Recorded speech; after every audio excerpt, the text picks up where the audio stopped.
할렐루야. 오늘도 하나님이 은혜와 평강과 위로가 함께 하시기를 축복합니다. 지난 금요일 3월 20일 안타까운 소식이 들려왔죠.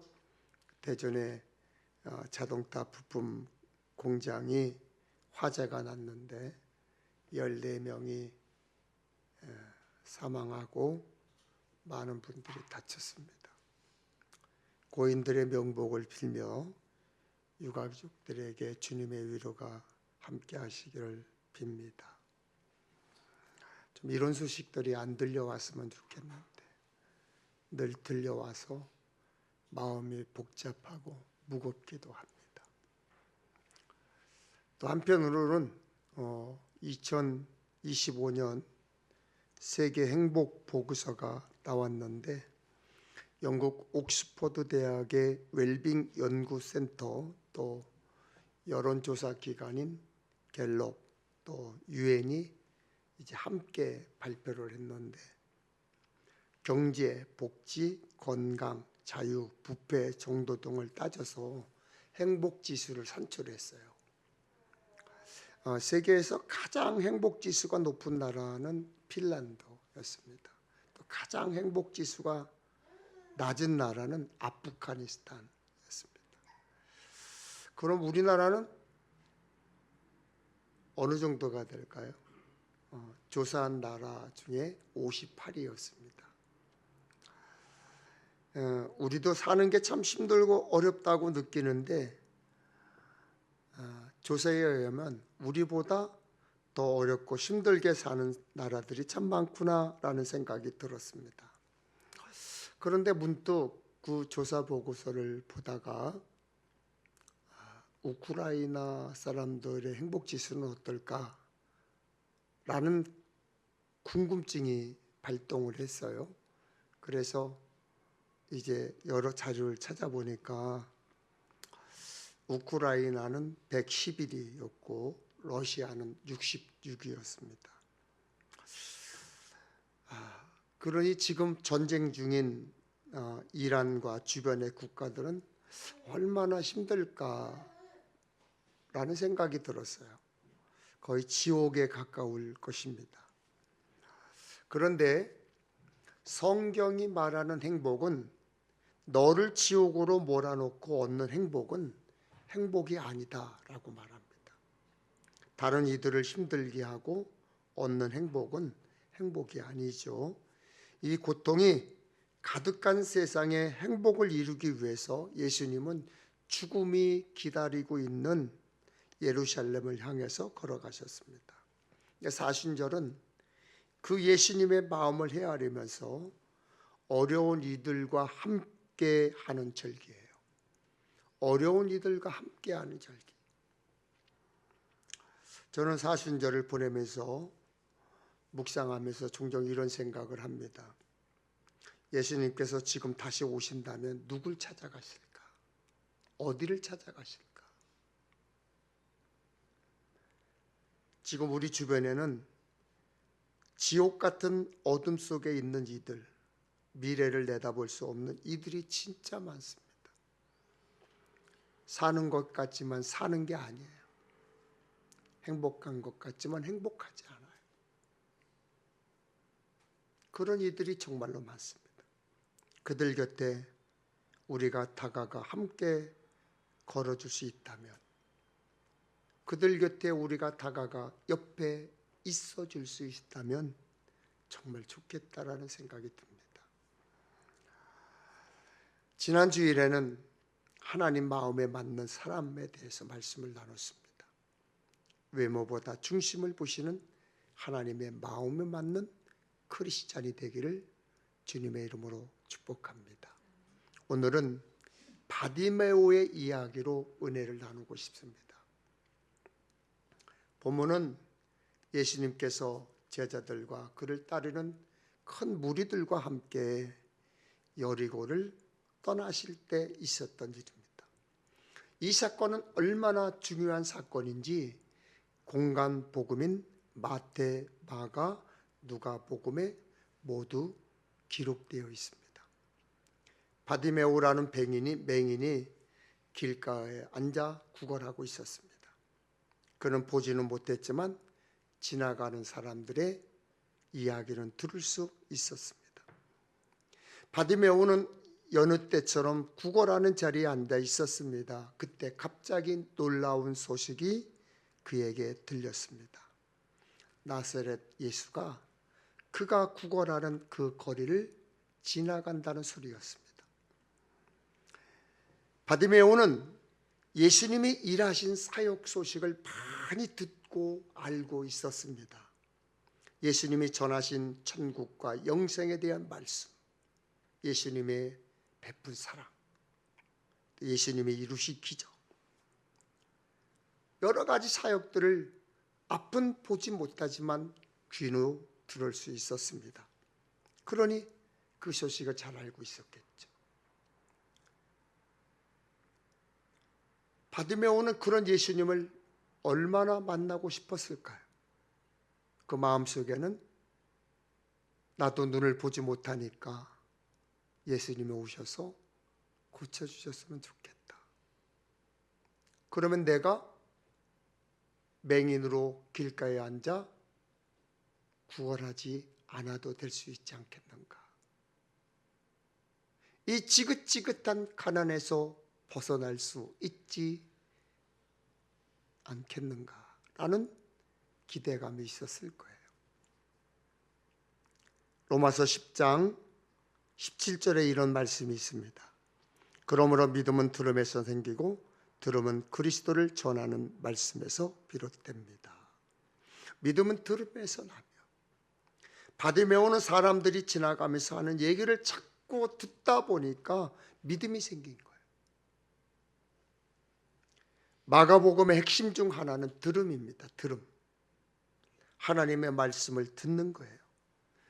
이는 깨달음이 있는 들음, 순종이 있는 들음을 말합니다. 그냥 아무 생각 없이, 별 생각 없이 들리는 것을 듣는 것이 아니라 밖에서 차 소리가 들리고 옆에 사람이 부스럭거리는 소리가 귀에 들리는 것이 아니라 마음을 모아서 관심을 가지고 중심을 가지고 귀담아 듣는 거예요. 듣고 싶은 소리를 구별해서 듣는 거예요. 꼭 들어야 할 소리를 잘 구별해 들어야 합니다. 그러면 여러분은 지금 강단에서 전하는 말씀을 아무 생각 없이 듣고 있습니까? 마음을 모아 중심을 다해 귀담아 듣고 있습니까? 하나님께서 내게 무슨 말씀을 하시는지 간절한 마음으로 듣는 사람이 있는가 하면 그냥 앉아서 뭘 하는지 딴 생각하고 핸드폰 보고 졸고 그냥 소리가 들리는 대로 흘려버리는 사람들이 있어요. 여러분 잘 들으셔야 돼요. 잘 들으려고 애써야 됩니다. 하나님의 말씀은 내가 귀담아 들으려고 애써야 되는 거예요. 그때 하나님의 말씀이 뻑 뚫리고요, 시원하게 들리고요, 나에게 약재료가 되는 거예요. 말씀이 들리기 시작하면 나도 모르게 그냥 눈물이 나와. 나도 모르게, 왜 그런지 모르게 기뻐.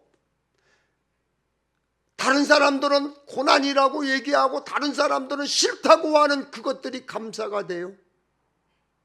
치유의 역사가 일어납니다. 형통의 역사가 일어나게 되어 있습니다.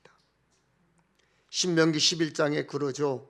내가 오늘 너희에게 명하는 내 명령을 너희가 만일 청종하고 했습니다. 청종이 들은 대로 따르는 것을 청종이라고 말해요. 이 말씀을 메시지 성경에는 이렇게 번역했더라고요. 이제부터 여러분이 내가 오늘 여러분에게 명령하는 계명을 순종하는 마음으로 듣고, 청종이 뭡니까? 순종하는 마음으로 듣는 거예요. 들은 대로 순종하는 거예요. 신앙생활 잘 하려면 잘 듣고 순종해야 돼요.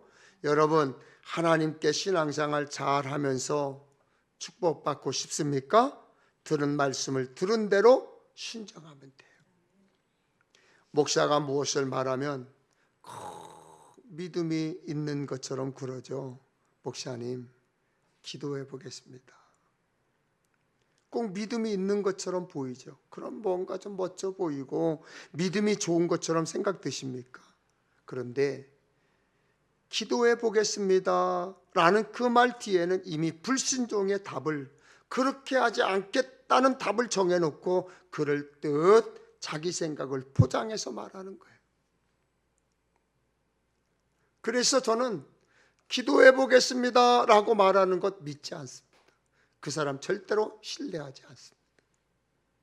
지금까지 내가 얘기했던 거와 그들이 기도해 보겠습니다라고 와서 한 번도 맞아본 적이 한 번도 없었어요. 다 자기 고집대로 했지. 바디메오는 길에서 구걸하면서 사람들로부터 예수님의 소리를 들었습니다. 예수님이 전하시는 복음을 들었고 행하신 기적의 소식을 들었습니다. 그래서 꼭 예수님을 만나면 좋겠다, 예수님을 만나봤으면 좋겠다라고 하는 소망과 열망과 간절함이 있었어요. 그런데 어느 날 예수님, 나사렛 예수가 지나가신다는 소리가 들렸습니다. 그것도 자기가 구걸하는 길 앞으로 지나간다는 거예요. 절호의 찬스죠. 이런 기회가 어디 있어요? 여러분, 이런 기회가 어디 있어요? 절호의 찬스잖아요. 성경 속의 기적과 은혜의 축복의 이야기는 다 어느 날 있었어요. 어느 날.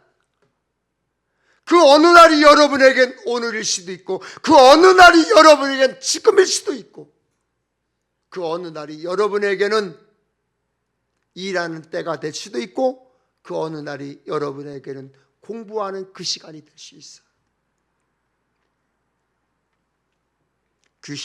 귀신도 쫓아내고, 죽은 사람도 살리고, 병든 사람도 고치시고, 죄를 지은 사람도 용서하신다는 그 능력을 가지셨다는 분이, 그 기적을 행하셨다는 분이 지나가신다는 소리를 들은 바디메오는 흥분을 한 거예요. 그래서 바디메오는 소리를 질렀습니다. 얼마나 흥분했으면 막 소리를 질러댑니다.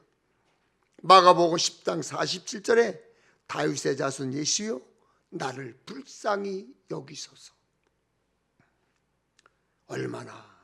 얼마나 시끄럽게 소리를 질렀으면 주변에 있던 많은 사람이 좀 조용히 좀 하라, 나도 예수님이 말씀하시는 말씀을 좀 듣게 좀 조용히 좀 하라, 나도 예수님을 좀 바라볼 수 있도록 좀 조용히 좀 하라고 막 꾸짖어요. 그러나 그는 예수님께서 들으시라고, 예수님께서 좀 들으시라고 더 큰 소리로 외쳤습니다. 그 큰 소리로 예수님을 부르는 바디메오에게 좀 조용히 좀 해, Be quiet, 좀 잠잠해.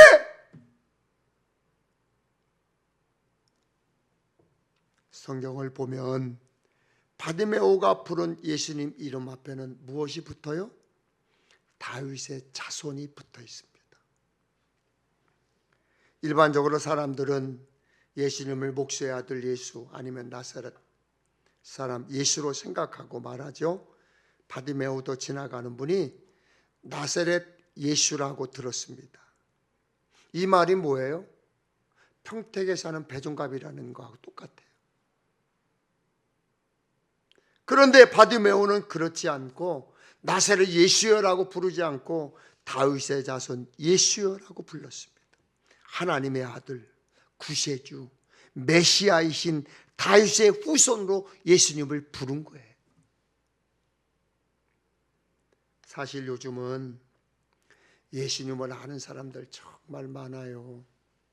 교회를 다니지 않아도요, 예수님에 대해서 아는 사람 정말 많아요. 2000년 전 유대 땅에 살던 사람, 베들레헴에서 태어나 나사렛에서 살던 사람, 목수의 아들, 로마의 통치에 방해가 되어 십자가에 처형당한 사람, 이렇게 저렇게 예수를 아는 사람 많습니다. 그러나 정작 예수님을 다윗의 자손으로 메시아로 구세주로 이 절박한 세상 삶에서 구원해 주실 구원자로 캄캄한 어둠의 세상에서 구원해 줄 하나님의 아들로 진리요 진리요 생명이신 분으로 알고 믿고 고백하는 사람은 정작 많지 않습니다.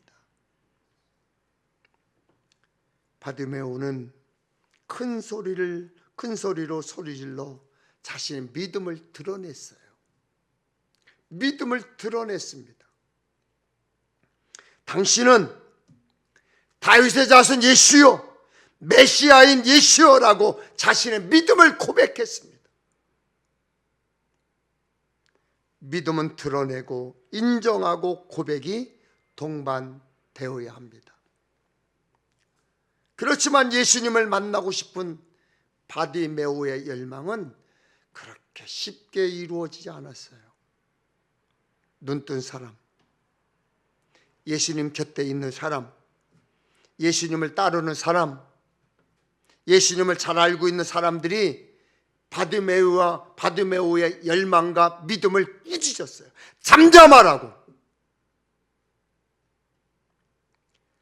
바디메오를 무시하고 깡그리 짓눌렀습니다. 잠잠하라. 그것도 그냥 조용히 하라가 아니죠. 꾸짖으며 야단쳤어요. 꾸짖으며 야단쳤어요. 사실 이것은 복음 전파에 방해가 되는 것이 무엇인지를 우리들에게 잘 알려주고 있어요. 예수님을 먼저 만난 사람, 예수님을 먼저 체험한 사람, 예수님과 가까이 보이는 사람, 예수님을 잘 믿는 것처럼 보이는 사람, 그런 사람들이 정말 예수님을 만나야 할 사람들을 가로막습니다. 꼭 예수님을 만나야 하는 사람들의 의지를 꺾어버립니다. 믿고 싶고 관심 있는 사람들의 마음을 꺾어버려요. 어느 때는 교회 목사가, 장로가, 권사가, 집사가 먼저 믿은 사람이 예수 믿고 싶은 사람에게 상처를 주고 예수님을 만나지 못하게 합니다. 먼저 믿은 사람들이, 먼저 예수님을 영접하고 교회에 들어와 있는 사람들이 주님을 찾는 사람들을 막아서는 방해꾼이 되면 안 되는 거죠. 오히려 믿고 싶어하는 사람들이 신앙생활 하는데 방해되지 않도록 기도하고 조심해야 되고 배려하고 양보해야 되는데 자기들끼리 좋고 자기들끼리 은혜로우면 뭐합니까? 믿지 않는 사람들이 자기들 때문에 믿고 싶지 않다는데 목사면 뭐하고 장로 권사면 뭐합니까? 온갖 얄미운 짓 다 하고 손해보려 하지 않고 말만 나는데 그것이 싫어서 교회 다니고 싶지 않다는데 예수 믿고 싶지 않다는데. 사랑하는 여러분, 아무리 믿음이 미천하고 약해도 여러분 스스로 날라리라고 인정해도 세상에 이웃에 예수의 마음이 보여야 하고 삶이 복음이어야 하지 않을까요? 신앙 경력 5년, 10년, 40년이십니까? 그래서 이웃과 잘 지내십니까? 가족이 여러분을 존중하고 좋아합니까? 잘 따릅니까? 잠잠하라. 꾸짖으며 바디메오의 소리를 잠재우려고 했던 사람들이 있었지만 바디메오는 굴복하지 않았습니다. 깨강하지 않았어요. 기죽지 않았어요. 마가복음 10장 48절입니다. 많은 사람이 꾸짖어 잠잠하라되 그가 더욱 크게 소리질러 이르되 다윗의 자손이여 나를 불쌍히 여기소서 하는지라. 바디메오는 오히려 더 소리질렀어요. 크게. 잠잠하라며 꾸짖는 사람들을 끓이는 사람들과 상관없었습니다. 바디메오 앞을 가로막는 사람들 상관없습니다. 예수님을 만나려는 바디메오의 간절함, 애절함, 그 열망, 예수님의 발걸음을 멈췄어요. 예수님의 발걸음을 멈추게 했어요. 아멘, 아멘, 할렐루야. 대부분 사람들은 고난과 방해를 만나면 상처받았다 그러고 낙심해요. 조금만 어려워도 금방 두려워 떨고 고난받았다고 투덜댑니다. 좌절합니다. 포기합니다. 주저앉아버립니다. 들어눕습니다. 그러나 바디메오는 포기하지 않았습니다. 그의 열정은 예수님의 발걸음을 멈추게 했습니다. 그래서 응답받았어요. 응답받았어요. 예수님께서 말씀하셨습니다. 예수께서 머물러 서서 그를 부르라 하시니 그들이 그 맹인을 부르며 이르되 안심하고 일어나라 그가 너를 부르신다 하매. 메시지 성경에는 이렇게 표현하고 있습니다. 예수께서 가던 길을 멈추셨다. 그를 불러오너라. 그들이 그를 불렀다. 오늘 운이 좋은 줄 알아라. 일어나거라. 예수께서 너를 부르신다. 조금 전까지 꾸짖고 책망하고 잠잠하라고 했던 사람들의 태도가 확 달라졌잖아요. 그 사람들이 뭐라고 했습니까? 안심하라, 일어나라, 너를 부르신다. 그러면서 뭐라고 그래요? 너 오늘 운 좋은 줄 알아. 너 오늘 운 좋은 줄 알아. 여러분 주변 사람들이 뭐라고 하는 것 크게 문제 아닙니다. 예수님이 응답하시면, 예수님이 부르시면 주변 사람들의 태도 달라지게 되어 있어요.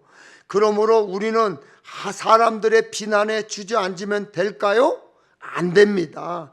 깨강하고 포기하면 될까요? 안 됩니다. 오히려 우리의 소리가 주님께 들리도록 더욱 크게 부르짖어야 합니다. 자신의 믿음을 확실하게 드러내야 합니다. 우리의 기도가, 찬송이, 감사가, 봉사가 하나님께 전해지도록 부르짖어야 돼요. 사람들에게 확실하게 믿음을 보여줘야 돼요.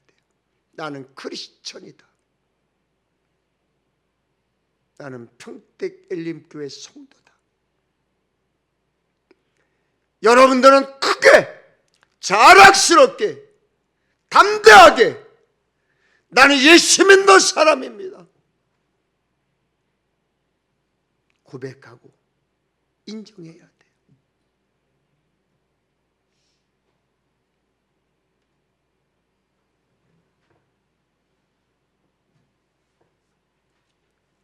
저희 큰아들이, 제 큰아들 부부가 목회를 하면서 너무너무 힘들었던지 공황장애가 오고 우울증이 와서 치료를 받고 약을 먹은 적이 있었습니다. 저는 몰랐어요. 그래서 제가 나중에 그 사실을 알고 물어봤어요. 왜 그때 아버지에게 공황장애가 왔고 우울증이 왔었다고 하는 이야기를 하지 않았니? 처음에는 두려웠고 두 번째는 공황장애와 우울증이 자기 죄로부터 왔다는 것을 깨닫고 그때부터 말씀을 붙잡고 실험하고 기도했다는 거예요. 지금은 하나님께서 깨끗이 치료해 주셔서 두 부부가 약을 끊었습니다. 지금은 얼마나 기쁘게 신실하게 목회하고 있는지 몰라요. 참으로 고마운 거죠. 여러분, 그러니까 저희 아들이 강단에 서서 성도들에게 나는 우울증을 앓았던 사람입니다. 나는 공황장애를 앓았던 사람입니다라고 공개적으로 이야기를 해요. 부끄럽지 않다는 거죠. 그런데 자신을 위한 기도, 가정을 위한 기도, 일터를 위한 기도, 나라를 위한 기도, 교회를 위한 기도에 바디메오와 같은 간절함이 우리에게는 없어요. 한 번 기도하고 응답이 없으면 주저앉고 두 번, 세 번 기도하지 않습니다. 그리고 원망은 일동, 불평도 일동, 포기도 일동.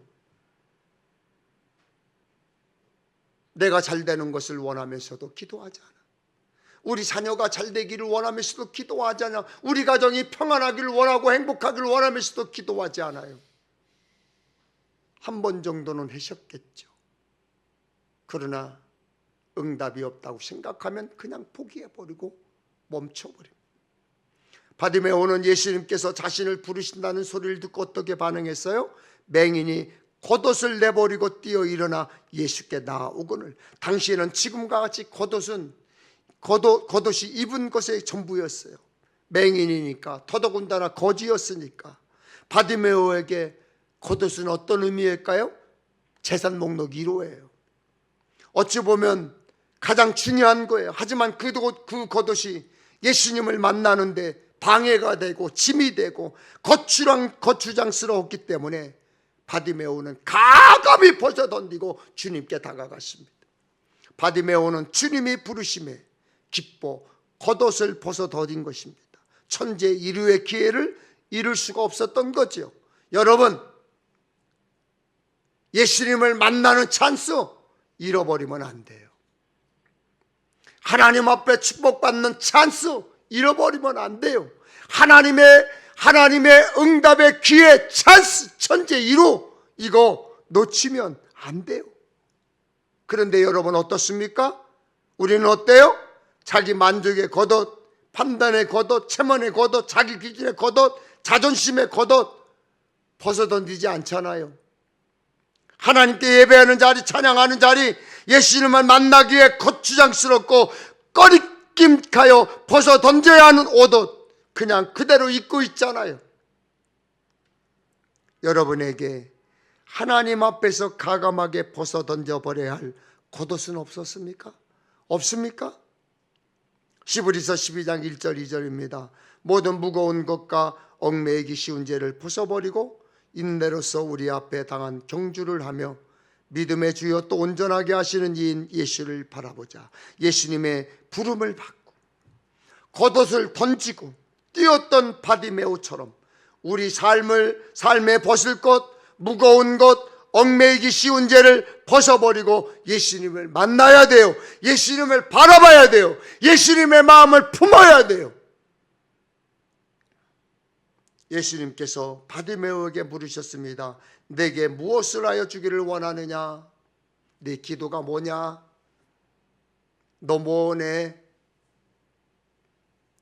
그 능력 많다는 분이 보리떡 5개와 물고기 2마리로 수많은 사람들의 배고픔을 해결하신 분이, 무리를 걸으시고 벳세다에서 자기처럼 앞 못 보는 사람을 고치신 분이 무엇을 하여 주기를 원하느냐? 너 뭐해? 라고 물으신 거예요. 구걸하며 살던 바디메오에게는 필요한 것이 너무나 많았을 거예요. 돈이 필요했을 것이고, 먹을 것이 필요했을 것이고, 옷이 필요했을 것이고, 집도 필요했을 것이고, 앞을 보지 못하니 자기를 도와줄 사람이 필요할 것이고, 일할 곳도 필요했을 거예요. 하지만 바디메오는 이렇게 말합니다. 선생님, 보기를 원합니다. 바디메오에게 돈이 없었던 것은 보지 못했기 때문입니다. 먹을 것이 없었던 것도 보지 못했기 때문입니다. 옷이 없었던 것도 보지 못했기 때문입니다. 없었던 집, 직장도 보지 못했기 때문이었습니다. 그러므로 바디메오는 그냥 보기만 하면 되는 거예요. 단순했어요. 바디메오에게는 솔직하고 근본적인 해결책이었어요. 우리의 꿈, 우리의 소원도 그래야 됩니다. 주님의 나라와 주님의 의를 구하는 것, 그것이 우리 삶의 바람이어야 돼요. 마태복음 6장 33절에 그러니 너희는 먼저 그의 나라와 그의 의를 구하라. 그래야만 이 모든 것을 너희에게 더하시리라. 할렐루야. 더하시리라.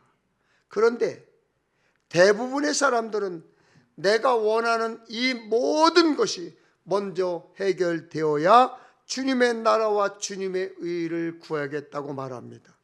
시편 23절 1절입니다. 여호와는 나의 목자시니 내게 부족함이 없으리로다. 그런데 우리들은 하나님, 나는 부족한 게 너무나 많아요. 이게 없고 저게 없고, 그래서 힘들고 고통스럽고, 먼저 내게 부족함이 없게 해주시면 여호와가 나의 목자가 되도록 하겠습니다. 그러면서 하나님을 나의 목자로 삼는 것보다 부족함이 없는 것을 구하는 게 먼저입니다. 대부분 사람들이. 이것이 우리 신앙의 문제예요. 이것이 우리 신앙의 수준이에요. 수준. 품격. 신앙의 품격. 예수님은 바디메오에게 가라, 네 믿음이 너를 구원하였느니라. 네 믿음이 너를 구원하였다. 축복합니다. 예수님의 축복이에요.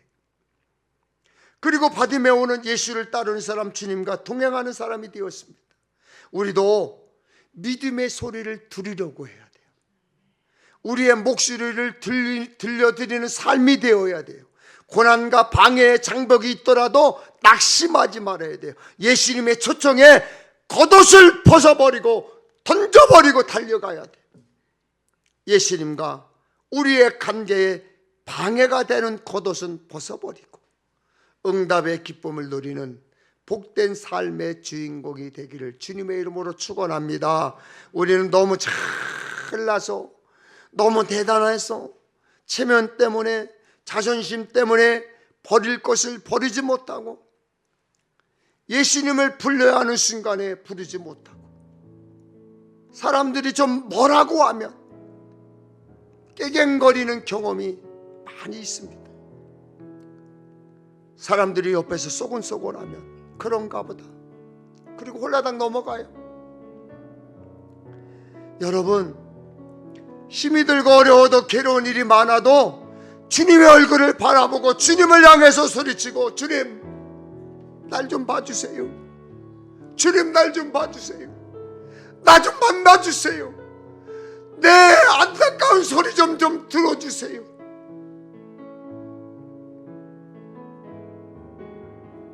주님의 얼굴을 보고 기도하고 부르짖는 삶이 되어야 될 줄로 믿습니다. 그렇게 되기를 축원합니다.